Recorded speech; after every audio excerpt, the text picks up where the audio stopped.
Okay चलो समझ लो पहले क्या है। टाइटल है the Scarlet Letter a timeless tale, ये इसका सब टाइटल है। मतलब ये हमने नहीं लिखा, ये जनरेट हुआ है कि इसको इस नाम से भी जाना जाता है कि मतलब एक ऐसी कहानी है ना जो वक्त से भी परे है, वक्त इसका मोहताज नहीं है, मतलब ये वक्त की मोहताज नहीं है। ठीक है, तो स्कारलेट लेटर मतलब स्कारलेट मतलब होता है एक ऐसा लेटर जो एक गलत व्यक्ति को दिया जाता है या गलत, जिसका मीनिंग बहुत गंदा होता है ना। ए का मतलब होता है एडल्ट्रेस, और एडल्ट्रेस का मतलब होता है ऐसी औरत जो जिसके एक से ज्यादा फिजिकल रिलेशन हो, मतलब ऐसी औरत जिसकी शादी किसी से हुई हो और उसका रिलेशन कहीं और हो। ठीक, तो ये जो ए सिंबल जिस टाइम पीरियड की ये कहानी है ना, 17th सेंचुरी, 1600 से 1700 के बीच में। तो अच्छा, राइटर ने जब इसको लिखा है ना, तो अपने से 200 साल पीछे की कहानी लिखी है ना। हाँ, अपने से 200 साल पीछे की कहानी लिखने वाला है राइटर। तो हमारा इस कहानी का टाइटल है द स्कारलेट लेटर, और इसके राइटर हैं नथानियन हॉथरॉन। ठीक, और ये ए सिंबल बता दिया कि किस चीज को रिप्रेजेंट कर रहा है। ठीक है, चलो ये वुमेन हमें इस कहानी में, इस नोवेल में इसी वुमेन के डिस्कशन होगा। और रही बात इसके नाम की, कौन है, क्या है, क्या नहीं है, वो सब हम आगे देखने वाले हैं। हाँ, टफ नाम है, टफ नाम। पार्लर, वो देखो वो इसी नाम रहता है वो, क्योंकि अपने इंडिया में भी रखे जाते हैं। हाँ, ठीक है, तो यही कहानी है हमारे। तो हमारे कहानी की जो हीरोइन है वो है हेस्टर। ठीक, अच्छा, हेस्टर फीमेल के नेम होते हैं और हेक्टर मेल के नेम होते हैं। ठीक, अच्छा, फीमेल के भी होते हैं हेक्टर, हाँ, हेक्टर मुंडो। वो हम आगे कहानी में सब मिलेगा। ठीक, हमें तो इसके कीवर्ड्स मिलेंगे, खास बातें मिलेगी, जो भी कुछ है। तो पहले एक छोटा सा इंट्रोडक्शन हम देख ले।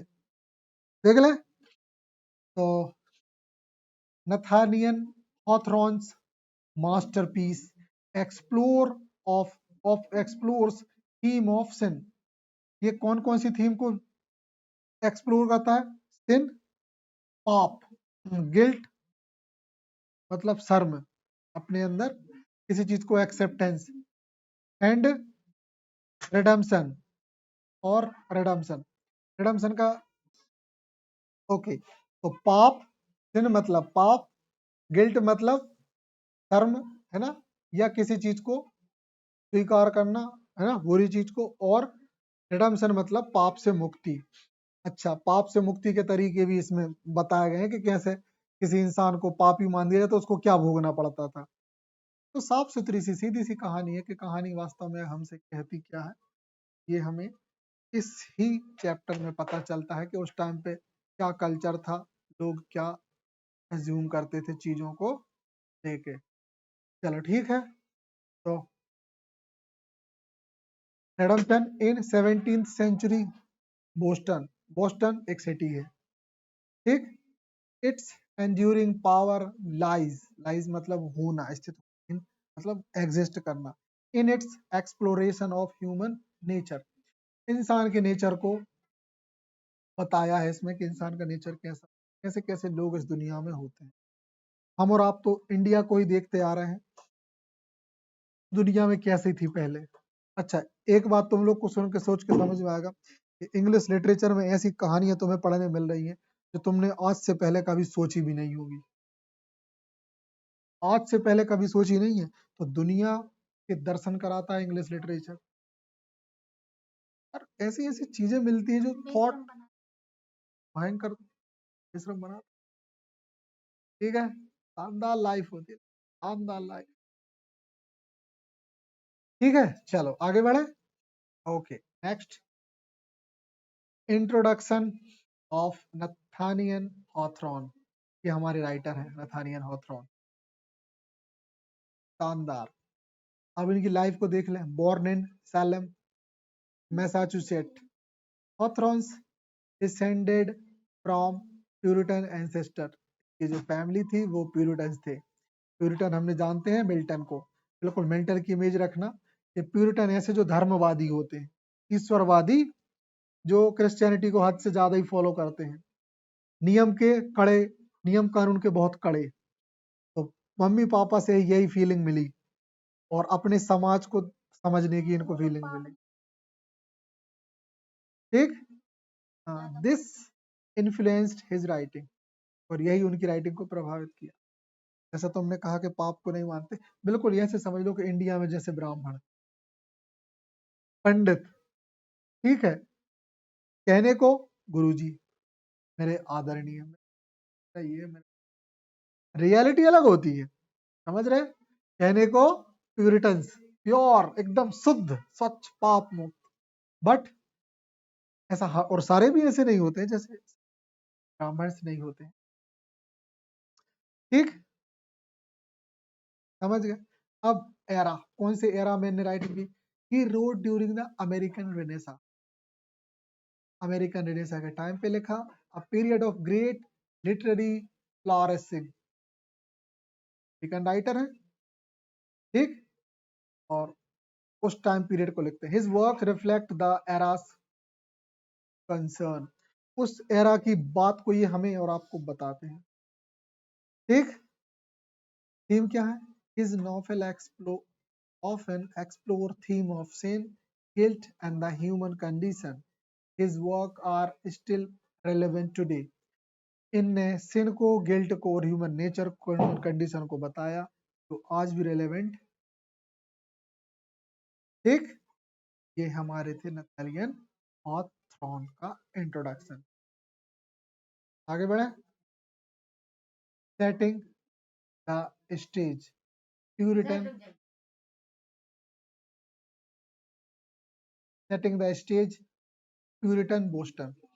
तो उस समय पे जो प्यूरिटन बोस्टन था, मतलब अमेरिका।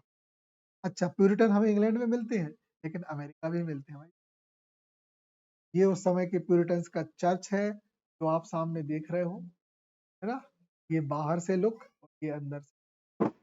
चर्च की सुंदरता देखोगी ना, ये होते हैं भैया चर्च, कैथोलिक चर्च, हाँ, एकदम।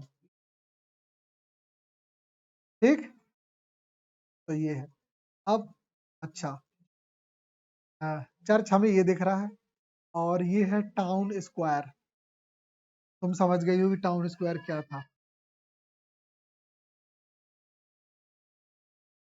जैसे ही वो जेल से निकलती है, कौन निकलती है जेल से, तो उसको एक चबूतरे पे खड़ा किया जाता है। तो वो जो चबूतरा है वही कहलाता है टाउन स्क्वायर। तो ये रहा वो चबूतरा। ये कोई पानी का वो नहीं है, नहीं पानी का लग रहा था, लेकिन हाँ, तो दिमाग में आ रहा था ये चबूतरा है, बट ध्यान से देखो खड़ी भी है वो। 3 घंटे, कोई बंदा जो पापी है, जो जेल से निकला है अपने पाप को करके, तो 3 घंटे खड़ा करेंगे और उसके गले में एक, नहीं 3 घंटे इसलिए लोग देखेंगे कि यहाँ खड़ी है मतलब, और जैसे उसके गले में लॉकर देख लिया, तो उसको खड़ा करने का इंटेंशन ये होता था कि देखो कि ये पापिन है, देखिए इस पापिन को, इस गंदी औरत को देख लो, जान लो, आज के बाद कोई इससे रिलेशन नहीं रखेगा, घर में नहीं घुसने देगा, पास में नहीं आने देगा, कोई बात नहीं करेगा, समाज में नहीं रखेगा। हाँ? आज होता तो दिक्कत हो जाती, लेकिन सोचो ऐसा था। हाँ, तो सोचो कि फीमेल्स की लाइफ कितनी स्ट्रगलिंग थी, अब था life. Town square, the centre of community life and public shaming. Public shaming, shaming मतलब होता है शर्म, जहाँ पे पब्लिकली किसी को खड़ा करते थे और ये दिए किया जाता कि शर्म करो, कितने शर्म, मतलब बेशरम इंसान हो आप। ठीक, और चर्च तो आप जानते ही हो, the dominant force in A Puritan society, It dictated social norm. Church में क्या होता था? रूल्स रेगुलेशन फॉलो किए जाते थे जबरदस्ती के, है ना। डिक्टेटेड सोशल नॉर्म्स मतलब जबरदस्ती के रूल्स रेगुलेशन। समझ गए? इमेज से पूरी कहानी क्लियर हो जाएगी। आपने अभी कहानी देखी थी तो उसको इमेजिन नहीं किया था, अब कर लो इमेजिन। इससे बेस्ट इमेज नहीं मिलने वाली, और बेस्ट इमेज है उसी मेहनत से निकली है क्योंकि। ठीक है नहीं? आगे बढ़े, चलो। ये लो हमारी हेस्टन फ्रांस जर्नी। हाँ, तो ये हमारी कहानी की हीरोइन है ना।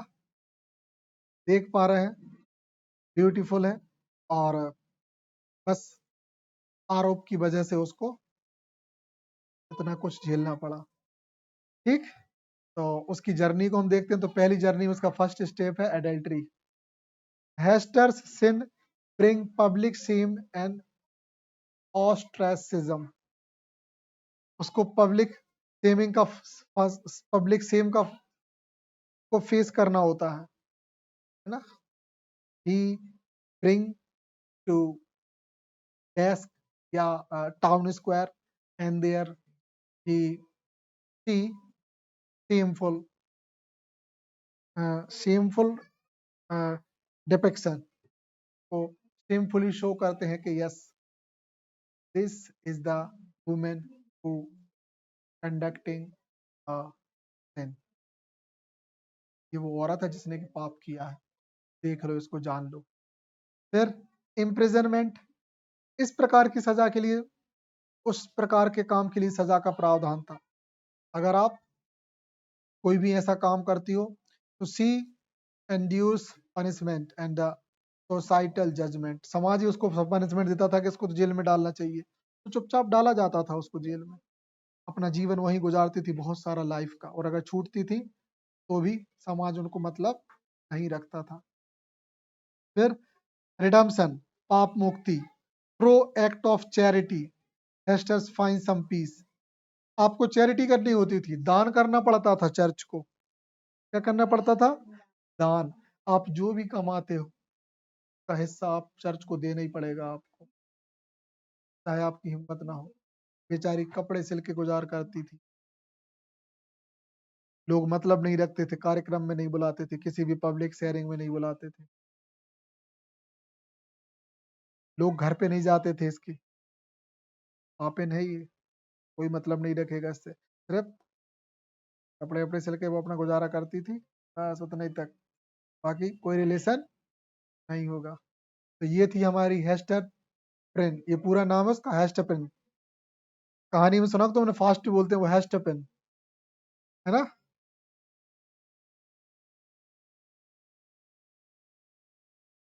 हम बता रहे हैं उसको, हेस्टर प्रिन का नाम है पूरा, का प्रिंट सरनेम है। तुमने टफ बोला ना नाम, तो हेस्टर टफ नहीं है, प्रिंट टफ है। ठीक, चलो आगे बढ़े। Symbol is in the Scarlet Letter, जैसा कि सामने ए दिख रहा है। ठीक, अब जेड, मतलब सॉरी जेड नहीं बोला, letter A represent adultery, able and the angel. ठीक है, तो एडल्ट्री को शो करता था, एबल को और एंजल को, लेकिन एक खास तरीके से बनाया जाता था ए को, जिससे पता तो चलता कि कौन सा ए है। अरे ए को कुछ खास तरीके से बनाते थे, मतलब एडल्टी वाला ए थोड़ा अलग होगा, और एबल वाला अलग होगा, और एंजल वाला ए अलग होगा। अच्छा, तीनों ही कंडीशन में इंसान को उस चबूतरे पे खड़ा किया जाता था, तो दुनिया जानती थी। वाह यार वाह, छी छी छी, वाह, सो ब्यूटीफुल, सो गुड। समझ गए? स्क्वायर इसीलिए होता था। और ये अच्छा, तो एबल व्यक्ति को तो खड़ा करना बहुत अच्छी बात है ना, जो कैपेबल है, सारे काम में निपुण है। बुरी यार, ये बंदा काम का है। एबल, हर तरीके से कैपेबल, वाह, हर तरीके से समाज से भगाने लायक, adultery, and the beautiful and good nature which is angel. सही है। फॉरेस्ट, फॉरेस्ट सिंबलाइज सेक्रेसी, पवित्रता, फ्रीडम एंड द एस्केप, और मुक्ति। Then scaffold represent public judgment and shame. Scaffold का मीनिंग ही यही होगा, ठीक है। चलो आगे देखें। अब जरा कैरेक्टर्स को देख लें। ये रहे आपके कैरेक्टर, रट लेना भैया। पहला हेस्टर, फिर डिम्सडेल और चिलिंगवर्थ। तीन मेन कैरेक्टर हैं, तीनों के नाम याद रखो अच्छे से, और अच्छे से सब कुछ याद रखो, ठीक। तो इनके कैरेक्टर्स को हम एनालाइज कर रहे हैं बस सिंपल में, सिंपल वर्ड्स में। तो हेस्टर जो है वो स्ट्रॉन्ग है, इंडिपेंडेंट है एंड कंपैशनेट है। कंपैशनेट मतलब होता है दयालु। इंडिपेंडेंट जानते हो और स्ट्रॉन्ग भी जानते हो, तो वो स्ट्रॉन्ग है, डिपेंडेंट है, बढ़िया। फिर देखें हम Dimmesdale, torn by guilt and hypocrisy. Dimmesdale है ना, हिम्सडेल हाइपोक्रेसी। हाइपोक्रेसी मतलब होता है पुराने ख्यालों वाला होना, इंसान होना, हाइपोक्रेट बोलते हैं उनको, रूढ़िवादी, है ना। Torn by guilt and hypocrisy, ठीक। और फिर होता है Chillingworth, thankful and consumed by bitterness। इसको देख लो तुम, क्या नाम इसका, तो डिम्सडेल उसका लवर हो गया और चिलिंगवर्थ उसका हस्बैंड। अच्छा, तो वैंगफुल मतलब तुमने जैसे देखा प्रतिशोधी। तो प्रतिशोधी कहानी अगर तुमने ये पढ़ी होती तो तुम तुरंत समझ जाती। पता है ना, रूढ़िवादी हो। हाँ वही तो, ठीक है ना, देखो समझ गई, ठीक। तो चिलिंगवर्थ ये था। डिम्सडेल उसका लवर होता है, ये खुद बेचारा गिल्ट में मर जाता है, मतलब है ना, और पाखंडी भी होता है, ये पापी तो होता है।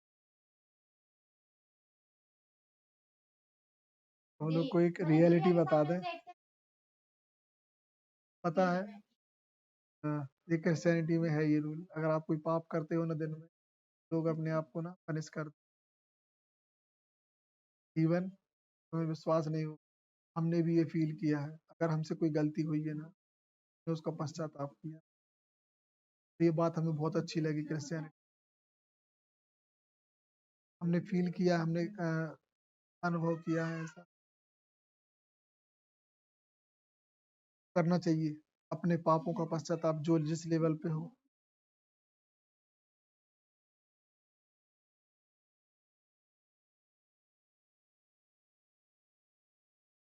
ये एक जैसे पाप की हम तुमको एक एग्जांपल दिखाते हैं। एक बार हमने अपनी क्लास में बेवजह ही एक लड़की को ना बहुत बुरा गंदा डांटा था, बेवजह। अच्छा, वो एक मिसअंडरस्टैंडिंग थी, तो बुरा डांटा उसको, हमारी मूर्खता की वजह से ये चीज मान्य नहीं, तुम लोग को शर्म आनी चाहिए।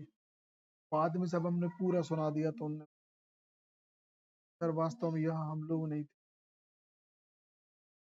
तुम बीच में नहीं बोली, आप गुस्सा। एक बार हमें पूछना था कि, तब से हम अलर्ट हो गए कि नहीं, पहले पूछेंगे कोई भी गड़बड़ हो, क्यों हमारी बात को नहीं मान। वो पता है कैसे डांटा था हमने, कि हमें बगैर बताए ये लोग हमारी क्लास से गायब कैसे हो गए, क्या हमारे सब्जेक्ट को इतना हल्के में लिया जा रहा है, तुम लोग इतनी एक्सपर्ट हो कि इसी पीरियड में गोल हो रही हो 2-3 दिन से, जबकि वास्तव में उनको परमिशन दी थी। आके फट मार दिया, 1 घंटे खड़ा रखा, कैसे गई। मैं बोला प्रिंसिपल में, थोड़ा सा ने हमें बताया भी नहीं। तो ये चीजें हैं, थोड़ा लगना चाहिए, रेगुलेट होना चाहिए, अच्छी बात। चलो आगे बढ़े। Sin, guilt and moral ambiguity. Ambiguity मतलब होता है शायद दुविधा, है ना, एम्बिग्विटी शायद दुविधा होता है, एक बार जरा। ओके, चलो ठीक है, फिलहाल पिक देखो, पिक्चर देख के ही समझ में आ जाएगा कि क्रिश्चियन कम्युनिटी का जो डोमिनेंस था और ताकत कैसी थी, है ना। ये जो थ्रोन है ये उनकी पावर को शो कर रहा है, ये जो हाथ में डंडा है, दंड दिख रहा है, ये पावर को शो कर रहा है ना। और क्राइम को शो करता है, ये तलवार दिख रही, सॉर्ड, सारे फीलिंग्स दिखा दी उसमें। पापी भी है, गिल्ट भी मान रहा है, और मोरल एम्बिग्विटी मतलब मोरली क्लियर नहीं हो रहा कि आखिर क्या। ये तीनों चीजें इस पिक में दिख रही हैं। देखो, ये समझ नहीं आ रहा कि ये पाप करने की अपने गिल्ट मना रहा है या किसी को मारने के लिए देख रहा है ऐसा। गुस्से में भी आंसू भी नहीं कर रहे, देख रहा है ना, साथ में तलवार भी रखे है ना, और जिस ताकत से पकड़े समझने में लगा रहा कि मारने आ रहा है, और आंखों में आंसू भी है, गिल्ट भी है, और पाप करने के लिए उतावला भी है। ये जो कैरेक्टर था ना, क्या नाम उसका, डिम्सडेल, ये उसको रिप्रेजेंट कर रहा है, मतलब डिम्सडेल को भी, और वो भी हस्बैंड भी दिख रहा है इसमें कि कैसा प्रतिशोध के लिए बहराता था वो, कि मैं बदला लेके रहूंगा, है ना। अच्छा, कहानी कब की आती है, जब वो उसके हस्बैंड का इलाज करता है, उसका उस मतलब उस लवर का, है ना। और मैं सोचता है कि मैं तो उसको मार के रहूंगा, साला मिले कहीं। हाँ, हाँ, कुछ नहीं बोलता वो, बताता नहीं। हाँ, चेस्ट पे बना लेता है, वो देख लेता है इलाज के टाइम पे, साले हरामखोर तू ही है, तेरे भी चेस्ट पे। क्योंकि देखो, क्रिश्चियन कम्युनिटी में ये चीज हमें बिल्कुल सही लगी कि आप अपनी गलती का वो मान लो, गलती मान लो, तो वो यहाँ बना लेता है कि नहीं, सिर्फ मेरी लवर ही नहीं रहेगी, मैं भी ये बना के रहूंगा, इसलिए दिखाया।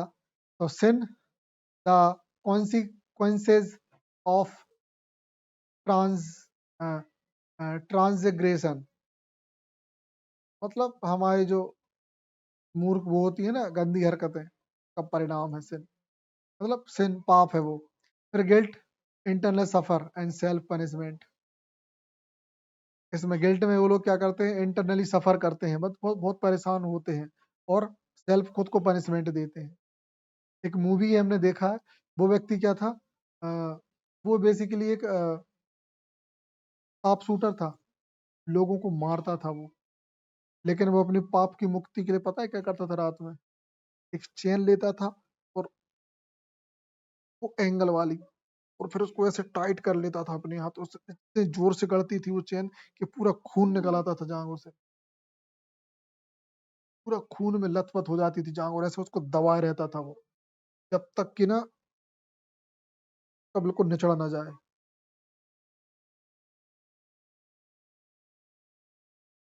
इतना खतरनाक करता था, मतलब एक पाप करके आया तो ये जान, अगले दिन वो घाव मिटने पे हुआ, फिर से उस पे ही लगा दिया, क्योंकि दिन में वो फादर का काम करता था, और नाइट में वो कभी कभी हाफ शूटर का काम भी करता था, लोगों को मारने का, वो भी तलवार से मार के आता था। दिन में वो फादर रहता था, लोगों को क्षमा करता था, रात में खुद की गलती की सजा मानता था। ठीक, फिर एम्बिगिटी, अस्पष्टता, moral complexity in the grey areas. Moral complexity, समझ में नहीं आता कि हम करें क्या, कर क्या रहे हैं, क्या हमारे करना सही है, और क्या पाप करके उसकी गलती मानना सही है।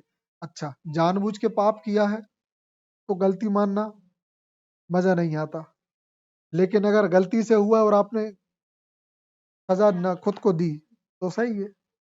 ठीक, इसमें क्लियर नहीं होता कि आखिर है कैसा कैसा नेचर प्यूरिटन्स का।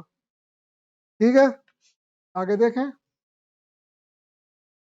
हेस्टर्स ट्रांसफॉर्मेशन।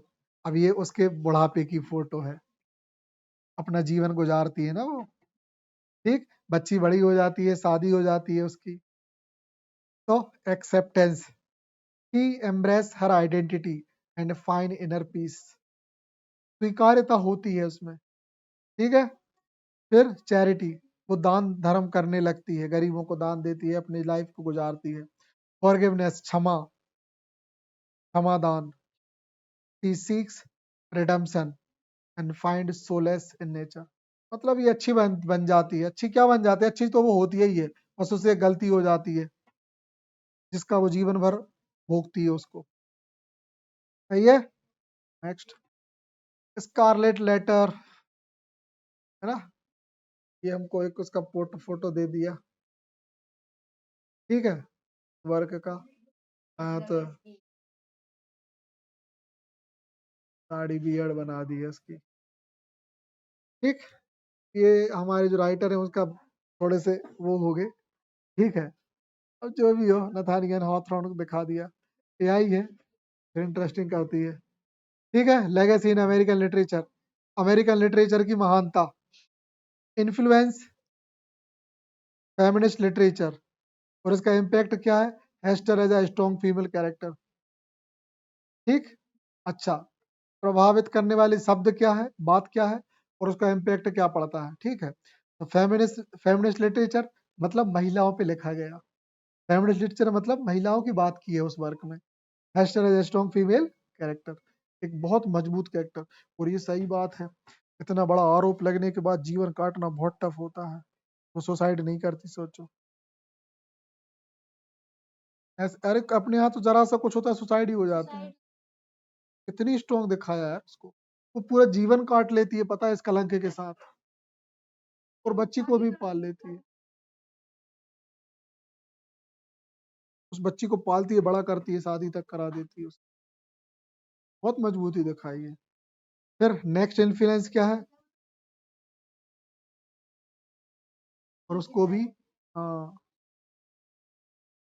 और जब ये मरती है ना, तो इसको भी ना उसके लवर के वहां बाजू में दफना दिया जाता है। और फिर है साइकोलॉजिकल फिक्शन है ये एक, मनोवैज्ञानिक, अपनी साइकोलॉजी है ना, तो साइकोलॉजिकल फिक्शन है ये।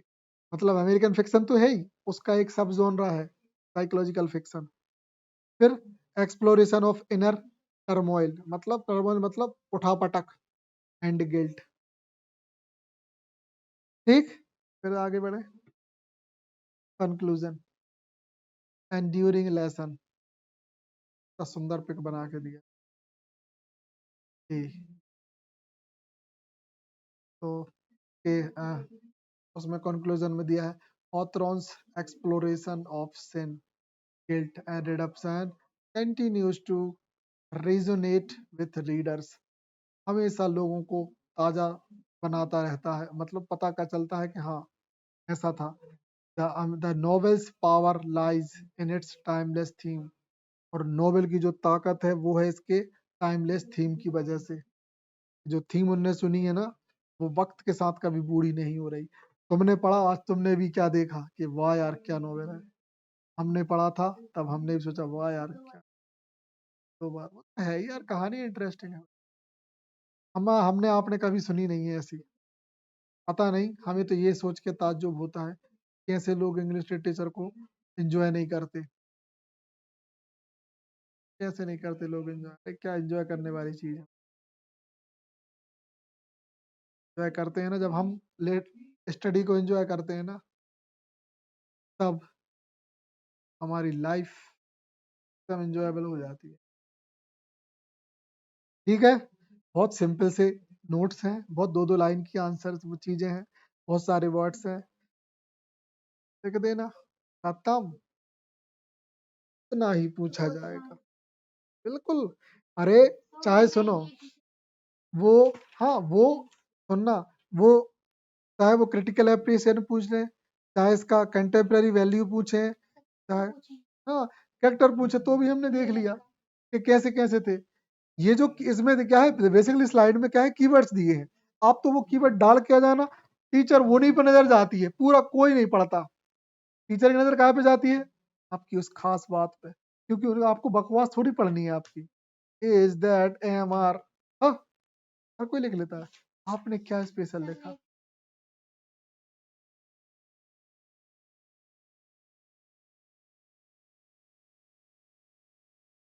चलो साइलेंट पे इसको खत्म करें, है ना, स्लाइड अपनी ओवर।